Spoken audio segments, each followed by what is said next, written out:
Olá pessoal, Pastor Neto Batista aqui pelo canal Verdade em 10 Minutos novamente. Um abraço a todos aqueles que sempre me acompanham pelo canal e também os temas que tenho tratado e revisado com vocês aqui a nível de interesse cristão. Lembrando que os meus propósitos, os meus esforços como pastor e como teólogo visa amparar a Igreja do Senhor Jesus Cristo nesses últimos dias com a fé que salva, a fé que reflete o rosto, o brilho, a luz daquilo que Jesus foi como atividade messiânica neste mundo, dentro da história, como nós somos testemunhas. Então, meu abraço a todos aqueles que têm orado, intercedido pelo nosso ministério, como também torcido aqui pelo canal, intercedido aqui por esse propósito que edifica. Espero, no meu bom Jesus, ter colaborado com você nesse sentido, em algum aspecto. Eu costumo dar aqui alguns avisos, geralmente nos meus vídeos, mas hoje, pelo tema ser muito complexo, muito extenso, eu vou procurar já entrar no mérito disso. Mas no banco aí da rolagem, a gente vai estar colocando para vocês alguns detalhes que a gente tem que sempre reforçar em relação ao ministério, tá bom? Bom, meu tema hoje com vocês aqui é feminismo e feminismo teológico, se isso é possível ou não, como instrumento de subversão ideológica, política e também cultural. E nós vamos buscar a raiz disso. Os meus propósitos aqui com vocês é expormos os detalhes desta receita que cria a destruição da família monogâmica, dos padrões éticos e morais disso, para o controle populacional, ok? E os meus objetivos mais específicos é buscarmos aí no relato da criação, no Gênesis, os princípios, posição, direito e funções constituídas da parte de Deus para o homem e para a mulher. E entender, biblicamente falando, se há a possibilidade de que Deus seja machista. Bom, a teologia e conteúdo da fé. Eu venho dizendo constantemente para vocês sobre isso, que Bíblia e Escritura, como também palavra, é revelação. Todos os vídeos que eu trato, eu tenho colocado isso como introdução, de que Escritura, para nós, é a ação de Deus, é a sua autorrevelação. Então, a revelação de Deus se apoia num ato livre, que não depende de nós, num ato supremo, porque não parte de nós, e num ato exclusivo, porque Deus tem o seu próprio método, sistema, como também princípio. Ok? E esta ação, duas vertentes na história, criação e redenção, esta ação, ela prescreve aquilo que nós devemos crer, porque não há interferência filosófica. Então, esta ação que Deus representa dentro de um ato livre, supremo e exclusivo, que eu já disse aqui, a ação dele particular é que gera a escritura palavra, a palavra história, normativa e dogmática. Isso ficou perceptível na atividade messiânica de Jesus. Então, nossa tarefa como cristão, como teólogo, como pessoas interessadas no assunto é expor sistematicamente e cientificamente essas verdades e esses fatos que foram desdobrados, revelados, personificados da parte de Deus para a humanidade. Não opiniões.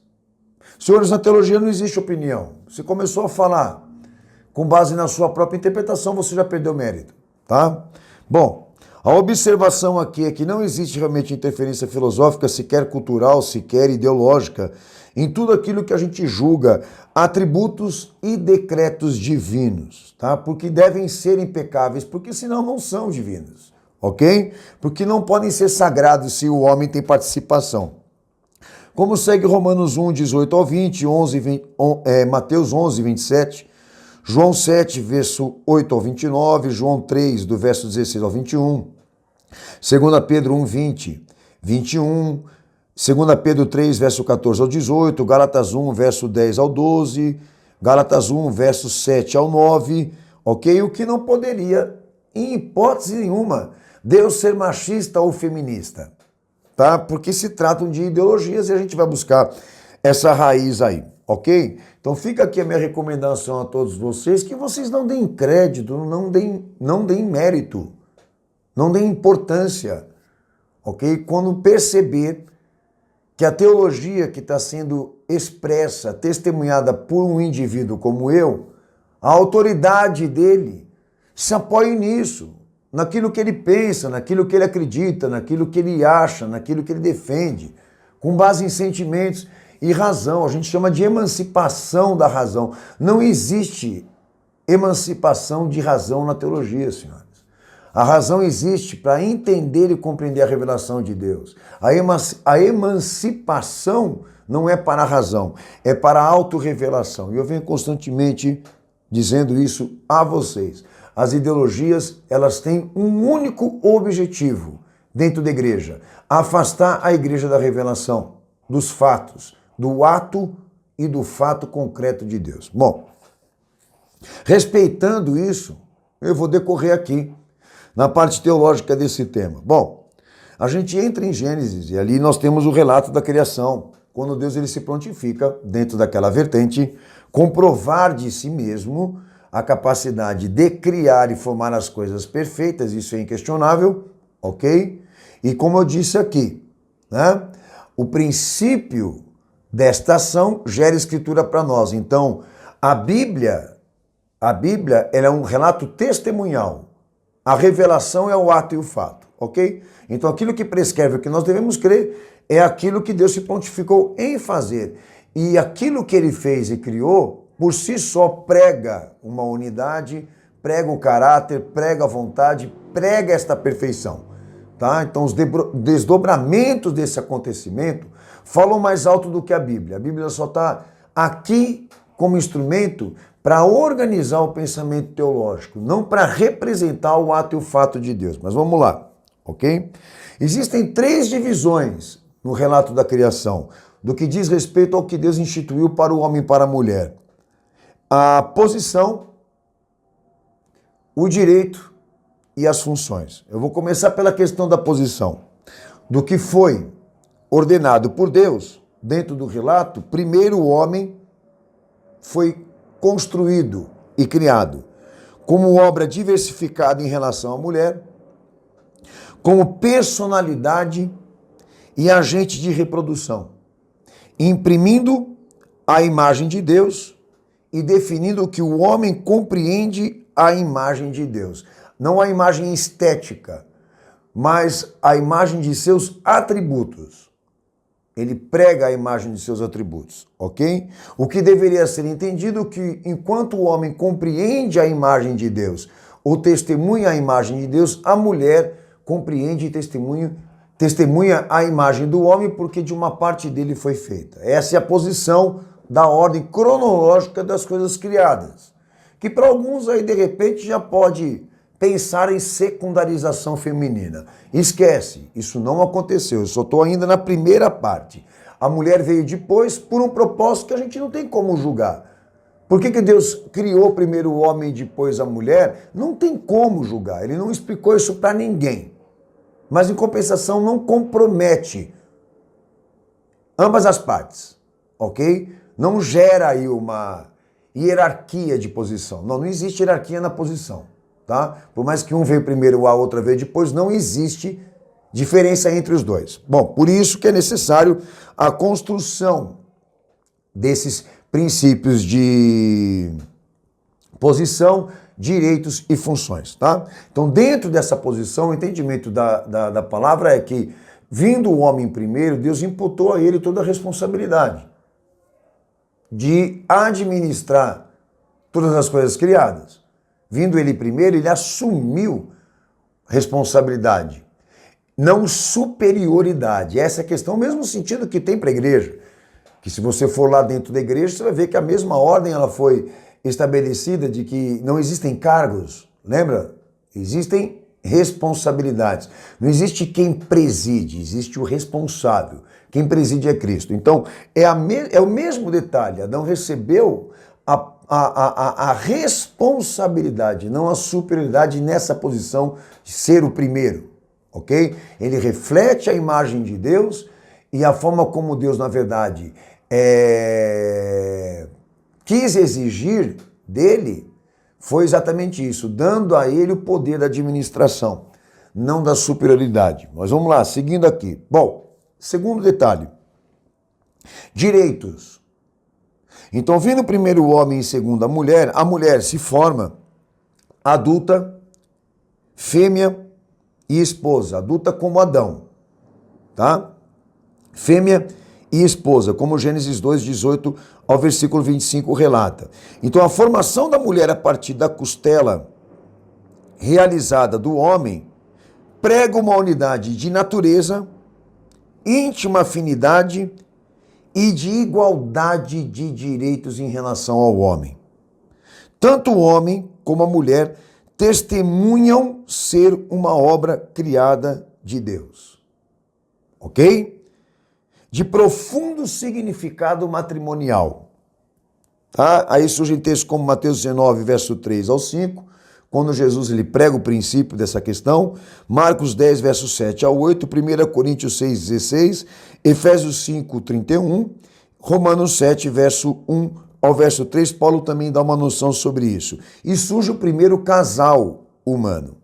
Aí vem uma observação de implicâncias teológicas que cobrem a totalidade física e espiritual da união matrimonial desses dois, ou dessas duas criaturas, a legalidade disso, osso dos meus ossos, carne da minha carne, que rege a humanidade, a personalidade do princípio jurídico, moral, penal do dever matrimonial, a sua natureza, a sua legalidade, a sua perpetuação. Então, aquilo que aconteceu ali, de Deus dar ao homem uma adjuntora, ele não fez isso para uma rivalidade, ele fez isso para uma unicidade, ou seja, de construir matrimônio, de unir os dois para serem um só corpo. Então, dentro desta união não existe diferenças de posição, porque ambos são responsáveis, como também exercem o mesmo direito. Eles se completam. Não existe diferença de direitos, tá? Porque um veio primeiro, o outro veio segundo. Na unicidade dessas duas criaturas, não existe, volto a reforçar, não existe uma palavra, um acento, tá, das Escrituras que nutra esse pensamento e essa ideia de que os dois foram feitos e criados para viverem juntos, para se rivalizar. Bom, essa é a questão.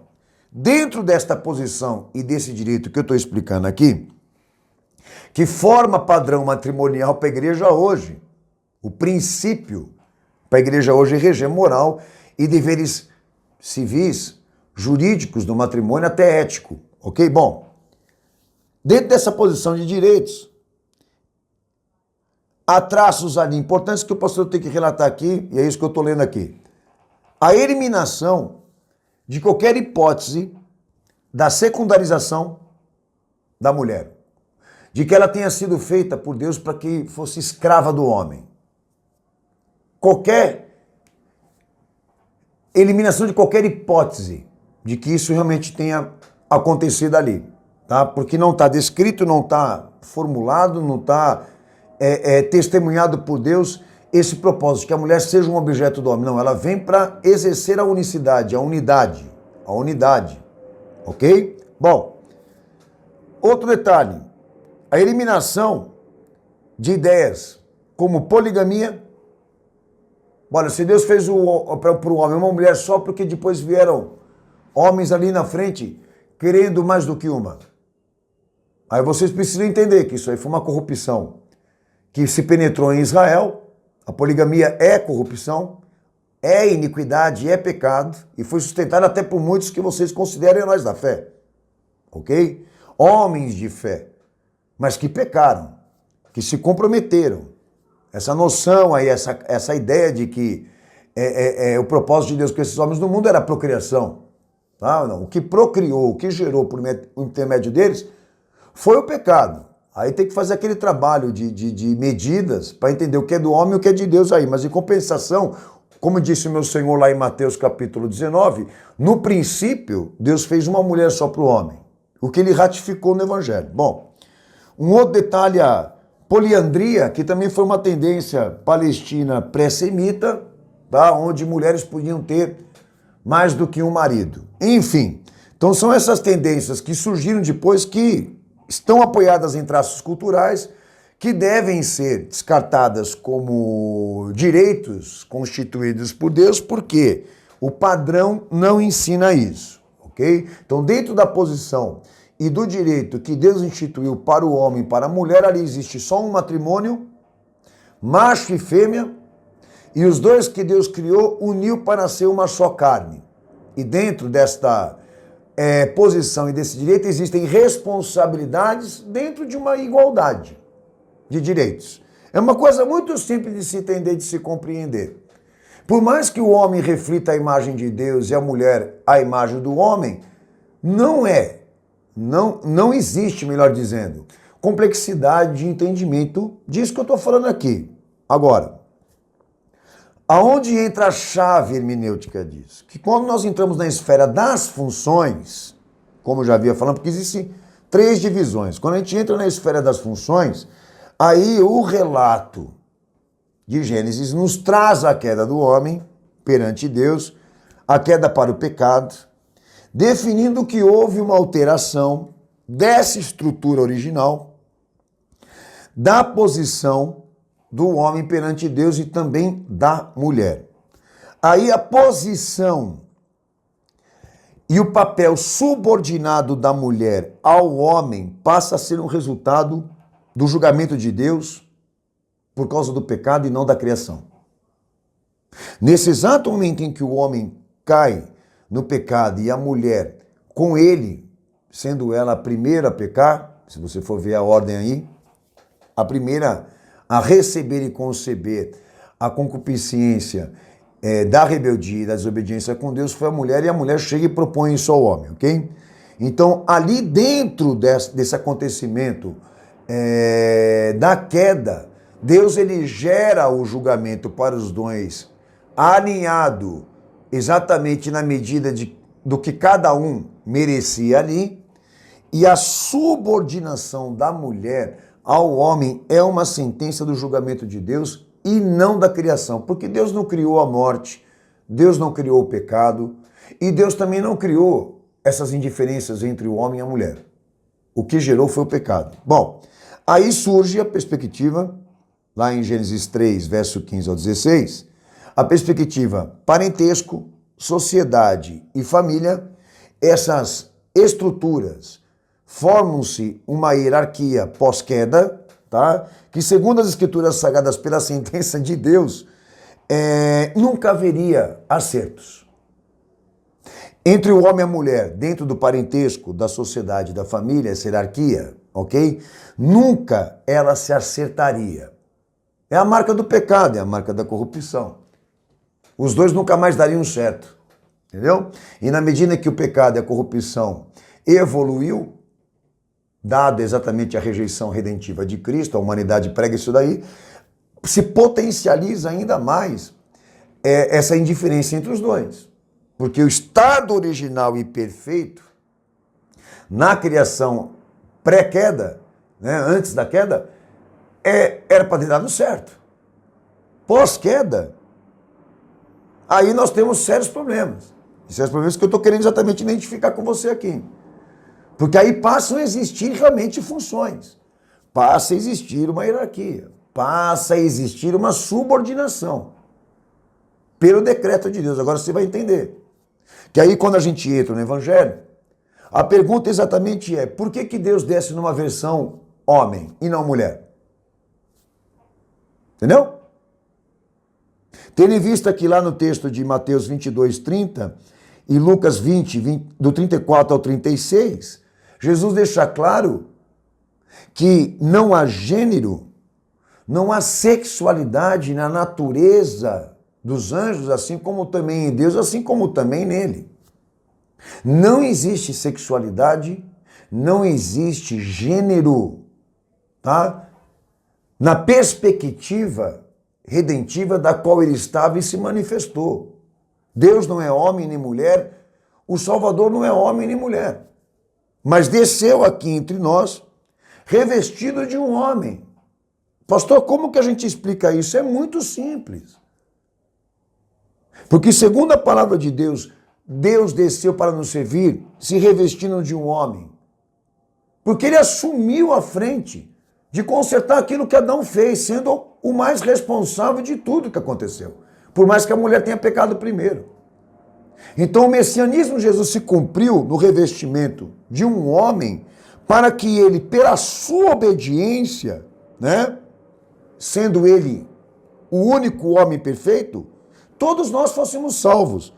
Tanto que Paulo fala isso em Romanos capítulo 5, versículo 12 ao 21, trazendo ele justiça e graça como princípio e modelo do novo homem. Deus é homem por causa do pecado, por causa de Adão. Essa é a questão. Então ele é o verdadeiro homem, ele é o verdadeiro Adão, ele é o segundo Adão, ele é o último Adão. Então ele assume, né, a versão humana como homem, ou filho do homem, porque é prerrogativa cristã, por uma questão de acerto, por uma questão de redenção, por uma questão de conserto redentivo. Não porque Deus seja homem, até o detalhe, porque Deus pai, porque não pode ser mãe, entendeu? Deus é pai por quê? Porque o filho se fez homem. Deus é pai por quê? Para nós aqui agora, pai do nosso Senhor Jesus Cristo, porque ele precisava assumir a frente do acontecimento desses estragos que foram gerados aqui, que todos eles, né, se afuniram ali no livre-arbítrio. Tá? Porque de lá que veio o pecado. Agora, entrando para dentro desse evangelho que o pastor eu estou relatando a vocês aqui, Jesus institui a igreja. Aí vem as primeiras comunidades. Dentro dessas comunidades que os apóstolos trabalharam segundo as orientações do nosso Senhor, as mulheres eram membros ali. Tinha mulher dentro dessa igreja. Mas segundo, dentro do discipulado e da formação desse núcleo apostólico de discípulos, que ele escolheu a dedo, ali não tinha mulher. E agora? Como a gente explica esse negócio aqui? Na vida e no ministério de Jesus não existiam discípulas. Mas por quê, pastor?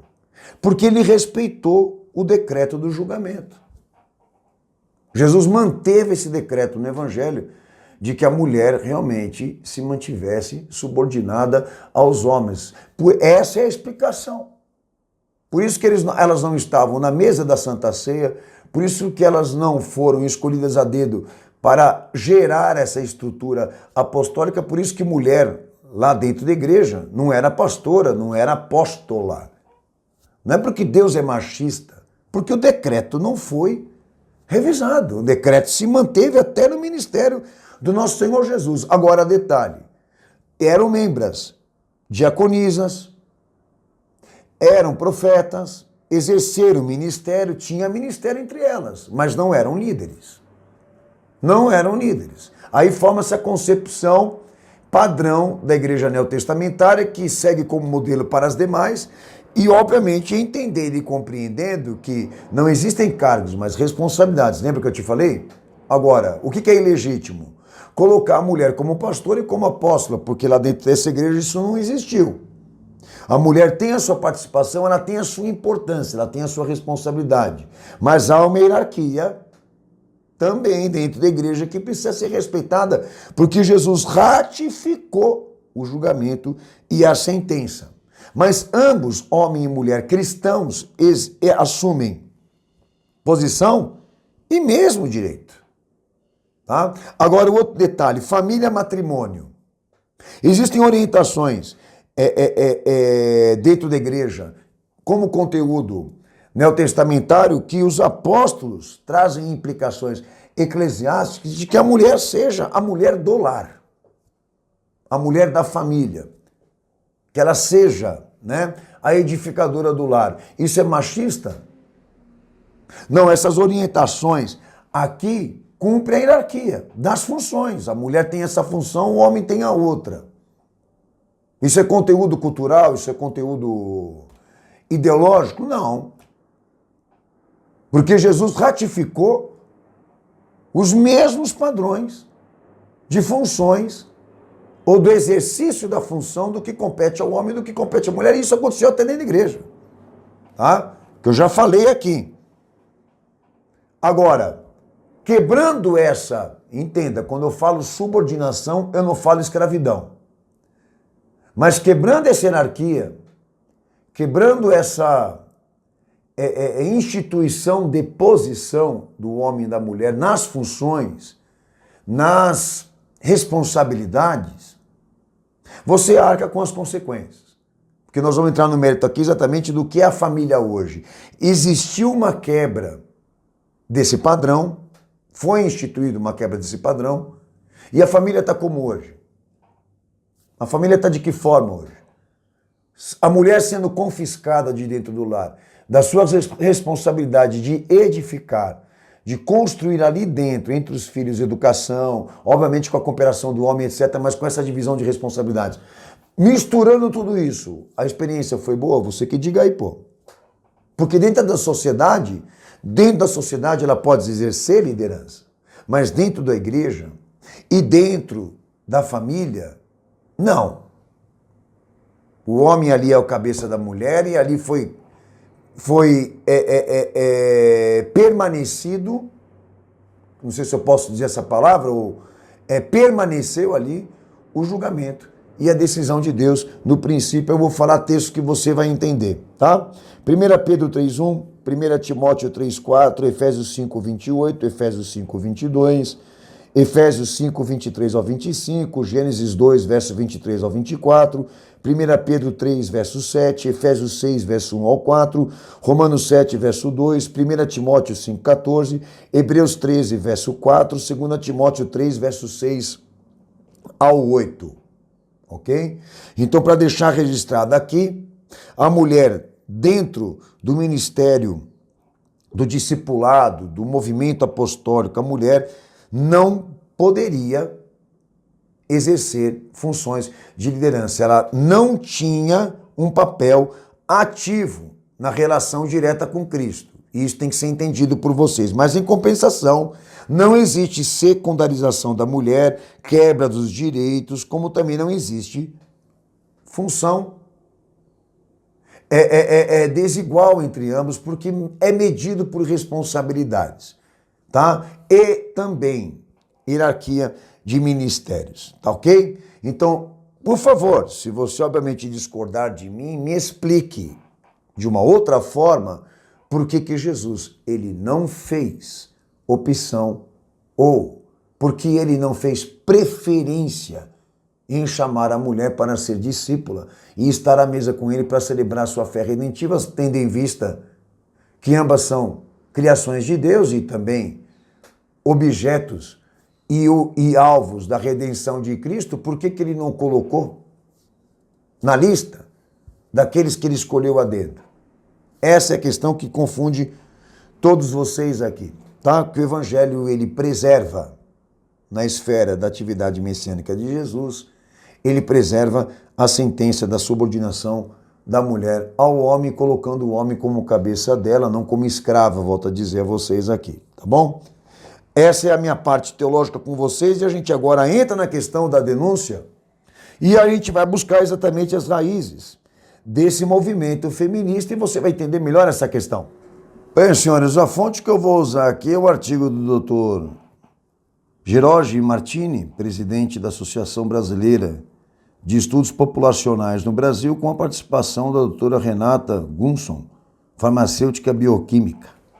Agora nós vamos entrar na questão do método, dessa raiz do feminismo, porque o que procede de Deus, o que é do homem, ok? Então agora vocês vão entender o que está dentro da igreja. Bom, esse movimento feminista ele surge em 1952 como Conselho Populacional, vocês vão entender por quê. Inclusive eu citei isso no DVD Desmascarando o Anticristo, que lá até o pastor Tomás Novo, vocês vão ver, né, o que na verdade o tempo não faz conosco, né? Mas em compensação, eu citei ali o que já tinha base de informação, que é a raiz desse movimento, a fundação desse movimento tem por iniciativa e financiamento a família Rockefeller, mais especificamente John Rockefeller, ou seja, é uma arma militar do globalismo, ok? Criando um conselho, segundo a história, de 26 especialistas em controle populacional. O que eles queriam era o controle da natalidade. Com esse movimento que eu me refiro aqui, o movimento feminista que é identificado no princípio histórico como conselho populacional. Bom, vamos ao protocolo inicial desse movimento. Tinham 3 etapas. A primeira delas, em 52 a 59, de 1952 a 59, era criar e financiar centros de pesquisa demográficos no mundo, incluindo o Brasil e países também subdesenvolvidos. Eles iam mapear exatamente os lugares da qual eles iam atingir. Segunda etapa, de 1959 a 68, espalhar centros de planejamento familiar para disseminação de contraceptivos em mulher com a cooperação dos estados em garantir incentivo fiscal às empresas ou instituições que iam representar essa ideologia. Terceira etapa, em 1968 em diante, a terceira etapa consistia em intensificar, pelo governo dos Estados Unidos, agora a geopolítica está em suas mãos, e a geopolítica que foi entregue à ONU, né? E os Estados Unidos assumem o empenho de programar esse controle populacional com medidas de treinamento de agentes da área da saúde para profissionalizá-los como realizar, olha só, cirurgias no abdômen, distribuir kits abortivos e manuais, tá? Abortivos manuais, tá? E como também abortivos químicos, como também anticoncepcionais. Isso aconteceu de 68 adiante, com dinheiro americano, pago com recursos americanos, o que é chamado de relatório Kissinger, que foi assinado inclusive pelo presidente Nixon, ok? Aí, mais adiante, é reformulado uma outra estratégia, e essa estratégia traça um plano com esses objetivos, que a força médica do controle populacional não funcionava, então definiram eles de trocar o plano médico desse controle populacional para um plano sociólogo, que eles iam dar por título direito da mulher. Essa prerrogativa de direitos da mulher, que surge do movimento populacional, tá? A mudança dessa estratégia com esse plano sociólogo seria que as tentativas dessa ciência fossem suficientes para o controle da natalidade, porque as mulheres ainda queriam constituir famílias e ter filhos mesmo depois de todos aqueles investimentos.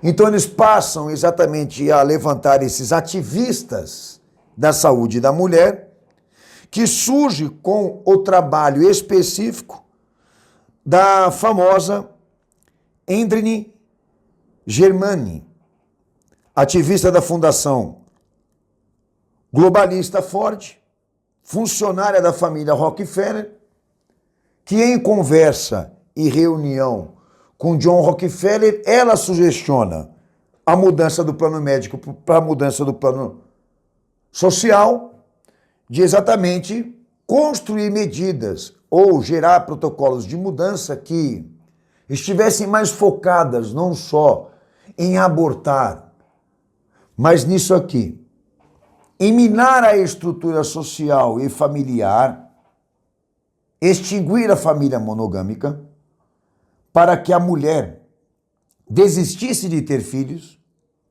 por questão de programação social, e que uma família não consistisse mais em homem e mulher.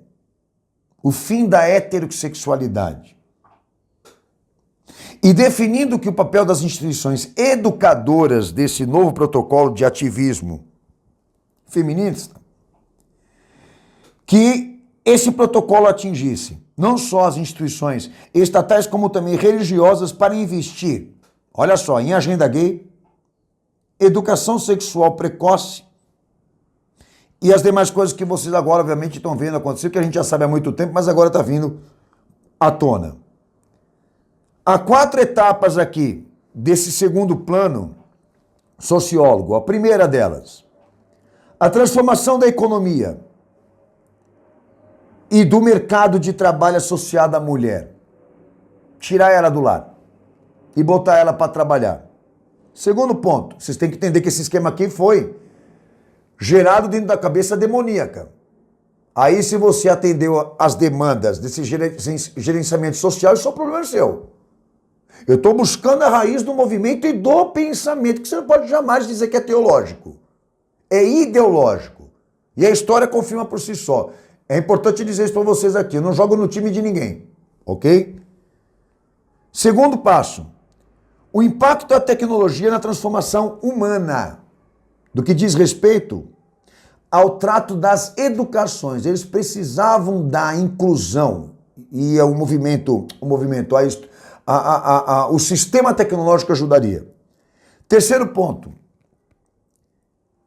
Os movimentos sociais que iniciam-se na década de 60 e 70 deveriam ser usados também, ou seja, esses ativistas e agentes da subversão ou da inclusão do pensamento, que são muito bem pagos por eles, para fazer esse tipo de trabalho, inclusive de contaminar a igreja.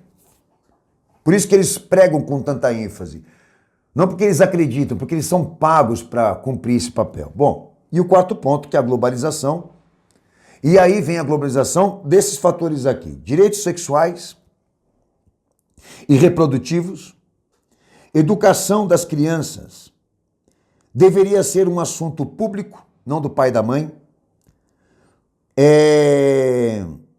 A facilidade para o divórcio. Relação conjugal deveria terminar somente em atração sexual, que o que é ensinado dentro das igrejas hoje. Ao invés do amor e do princípio moral, só atração sexual. Aborto. Anticoncepcionais e o gaysismo. Esse é o fator, o protocolo do que eles definiram para a globalização do movimento feminista ou dos direitos da mulher. Só no Brasil, em 1993, existiam mais de 200 ONGs feministas aqui nesse país sustentadas pela ONU. A Fundação MacArthur recebeu 36 milhões de dólares para atuar no Brasil, defendendo gaysismo, aborto e feminismo. Entre aspas, saúde da mulher, entre aspas, direito de decidir. 36 milhões de incentivos de dólares para poder corromper a sociedade. Em 2003, a Marta Suplicy contratou, sem licitação, com 1,6 milhões de reais dos cofres públicos, a ONG GTPOS, Grupo de Trabalho e Pesquisa de Orientação Sexual, que essa ONG recebia recursos da Fundação MacArthur, que MacArthur recebia da família Rockefeller, ok? E eu queria só dar uma referência rápida para vocês aqui do que Paulo fala em 2 Timóteo capítulo 3, versículos 6 a 8, quando ele prevê exatamente isso, né? Quando as mulheres seriam tiradas das suas funções de lar, família e dona de casa. Ele prevê isso lá, que elas seriam tiradas e confiscadas por causa da concupiscência e da corrupção, e os estragos já estavam previstos pelos apóstolos. Obviamente, eu não deveria deixar passar batido esse texto para você, ok? Bom, essa é a raiz do movimento institucional que sustenta o pensamento e a ideia feminista. Então, jamais poderia ser teológica, porque é puramente ideológica. Então, para quem respira como cristão um pensamento feminista, você é um tremendo do ignorante. ok? Agora vem a questão da teologia feminista, olha só que interessante aqui, né? Porque aí surge aquela explicação que eu venho trazendo na Agenda de 2030, daquelas estruturas para-eclesiais que foram formadas pela ONU para cumprir as metas do milênio, com igrejas credenciadas, aquela coisa toda. Essa teologia feminista é conhecida por teologia decolonial, e essa teologia decolonial, esse papel foi confiado especificamente para a esquerda política religiosa continental, aí vem aquela ambiguidade, né? Que o pastor vem ensinando constantemente a vocês, da direita, da esquerda e do centro político, religioso, porque ambos cumprem a ambiguidade, demonstram ser rivais, mas todos eles estão direcionados a estabelecer a nova ordem mundial. Mas a esquerda especificamente foi endereçado essa teologia decolonial. Esse movimento surge dos Estados Unidos e da Inglaterra na década de 80, chega ao Brasil na década de 90, apoiada pela teologia da libertação, da missão integral e também da teologia pentecostal.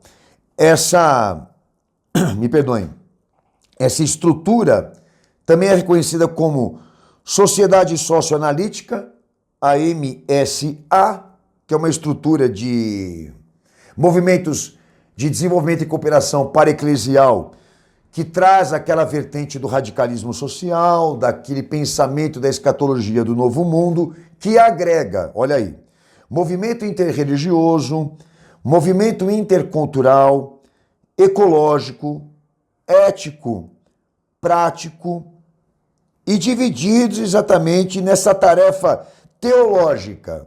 A tarefa teológica indígena, feminista, afro-brasileira, com as dedicações de alargar os conceitos hermenêuticos para uma compreensão teológica mais hegemônica dos textos bíblicos. A teologia liberal. Agora, para dar aqui para vocês uma noção rápida de como esse feminismo teológico pensa, aí o Ministério me preparou alguns tópicos aqui de uma live que eles pegaram na internet, no canal de um cantor adventista, no dia 24 de junho, realizado ali, uma live com a participação de uma freira, teóloga decolonial da área da teologia feminista. E ela relata aqui que todas as justificações bíblicas vêm de homens e não de mulheres. Paulo disse, Jesus que fala, Isaías que profetiza, e existe um silenciamento da mulher. Então ela torna a Bíblia um conteúdo extremamente cultural e filosófico. Entendeu? Segundo ela aqui em mais algumas frases, percebemos como os mitos se misturam com a realidade da vida e estes mitos não estão ausentes na Bíblia. E ela define que a criação é um mito, assim como o mal também é, a maldade. Olha só, ela define como mito a criação e quebra a ordem cronológica dos fatores da criação. Com base no quê? Em que autoridade ela faz isso? Eu vou seguir só aqui alguns parâmetros do que como esse pessoal pensa por conta. Diz ela aqui que não existe uma verdade, existe caminhos, e Jesus, quando disse que era o caminho, ele disse antes de dizer que era a verdade. Na realidade biológica e cosmológica, o feminino é anterior ao masculino. Ela está revertendo, diz que a mulher veio primeiro. Bom, se a mulher veio primeiro, então Jesus deveria ter descido numa versão feminina e não masculina. E os homens continuam com o Deus Pai Todo-Poderoso que criou o primeiro Adão. E ela define como mito do poder. Então ela cria aqui mito da criação e mito do poder. Nunca afirmamos Deus como mulher, mas como mistério maior. E isso inclui masculino, feminino, gay, lésbica, planta, barata, passarinho, floresta, ou seja, agora ela bota todo zoológico e bota inclusive também a homoafetividade como parâmetros da qual Deus governa, lidera como ação superior. Tá? Construindo a perspectiva aí da quebra da ordem cronológica dos fatores que se criaram, definindo a Bíblia como conteúdo cultural judaico, definindo e defendendo a verdade relativa, que mais do que ela é capaz de fazer, né? As mulheres mantêm uma visão de poder e elas sustentam a divindade masculina, uma divindade masculina sem perceber os limites desses conceitos. Segundo ela, a mulher veio primeiro. Então diz aqui, a minha fé não é em primeiro lugar bíblica. Então já deixou claro que é o próprio anticristo. Pois a Bíblia não foi escrita como a conhecemos, mas estamos continuamente interpretando e trazendo o significado que é para nós hoje e não o significado da época. Ou seja, a Bíblia só tem significado se ela for interpretada para o mundo atual. O mundo lá atrás foi apagado por ela. Não há uma palavra final, mas palavra que caminha com os nossos passos. Teoria relativa. A religião monoteísta reproduz o esquema imaginário de que todo o topo da criação é masculino. Não existe topo da criação, mas existe a multiplicidade e a interrelacionalidade da criação. A reprodução ipsis literis da Bíblia é uma traição porque trai o espírito do tempo de hoje e não permite conhecer o outro. Então, ou seja, o Deus da Bíblia tem que se atualizar para o mundo atual, porque senão, se ele não descer e não ceder, o mundo rejeita ele. Agora, tem um detalhe que essa maluca aí, obviamente, tem que entender. Jesus é homem. Ela falou de Deus, mas Jesus é homem. Na igreja neotestamentária, a mulher não liderava. E como também não foi discípula. Ok? Jesus só escolheu homens. Então, ele é machista. Então, obviamente, tudo que ele construiu ali é baseado numa teologia de conteúdo judaico-cristão. Senhores, é deprimente o pensamento desse povo. Primeiramente que eles partem para falar com base em afirmações próprias, com base daquilo que, na verdade, pensam, acham, refletem, raciocinam e etc. E aí prevalece as minhas recomendações. Eu trouxe a vocês aqui a parte teológica que surge e está identificada numa ação supra-humana, numa ação superior à razão e a qualquer um de nós, daquilo que Deus fala por si só, por si mesmo, e que são seus atributos, seus decretos revelados. É isso que nós respeitamos aqui, veemente, o que foi difundido dentro da história por ele por meio de sua ação. A ação que vira escritura, a escritura que vira palavra, a palavra que vira dogma e doutrina, ok? Essa é a parte. A outra, a raiz histórica desse pensamento, desse movimento, de querer exatamente deslocar a mulher para as mesmas funções que o homem, entenda, não quebrando direitos, não quebrando posições. Ambos são criaturas e ambos têm direitos, mas funções não. As funções existem, a hierarquia foi instituída, o pecado entrou, Deus deu o decreto. Você quer mudar isso aí? Para pensar. Agora mudaram, pastor me fala aí, mudaram, modificaram. Que geração que nós temos hoje aí? Uma família quebrada no meio, filhos abandonados e largados, não tem um casado, não tem um casado. Olha a igreja como é que tá. É divórcio para todo lado, é segundo casamento para todo lado, é uma desordem generalizada. E não pode ser visto só porque existe o pecado, porque houve a quebra das hierarquias, porque houve a quebra das funções, porque houve a modificação desse decreto, que Jesus respeitou e ratificou. Por isso veio como homem e só escolheu líderes homens, por mais que as mulheres estivessem presentes no ministério, por mais que elas fossem membros dessa igreja. Ele definiu que a hierarquia está no evangelho e ela tem que ser respeitada. A mulher se sujeita ao marido como a igreja se sujeita a Cristo. Isso não pode ser machista, porque está dentro dos direitos iguais. É função. O homem precisa da mulher e a mulher precisa do homem. É isso que vocês têm que entender. A igreja precisa das mulheres, assim como também as mulheres precisam dos homens para exercer esse ministério, porque a coisa que eles fazem é que elas realmente não têm condições de fazer e vice-versa. Tem que ser entendido como um tempero isso, como, obviamente, também o respeito à palavra de Deus. Eu queria deixar uma coisa clara para vocês, aqui que os meus objetivos aqui como pastor e como teólogo é seguir o padrão instituído por Cristo, entendendo e compreendendo que Ele é melhor do que todos nós. Ok? Então eu espero, meu bom Jesus, que vocês eliminem essas ideologias, que vocês repudiem totalmente essas vertentes de pensamento liberal, racional e se prontifiquem a se dedicar por isso, a compreender, a obedecer, a incorporar o evangelho que foi dito pelo nosso Senhor Jesus, tendo em vista que ali está a atividade da divindade em carne para reger sobre nós a fé que temos que crer. Um abraço, Deus abençoe todos vocês. Agora, se vocês perguntarem para mim, pastor, o senhor acha que conserta? Não. Você pode ter certeza que ainda vai entrar gente aí para fazer comentário odioso e não levar em conta tudo aquilo que foi explicado e falado aqui.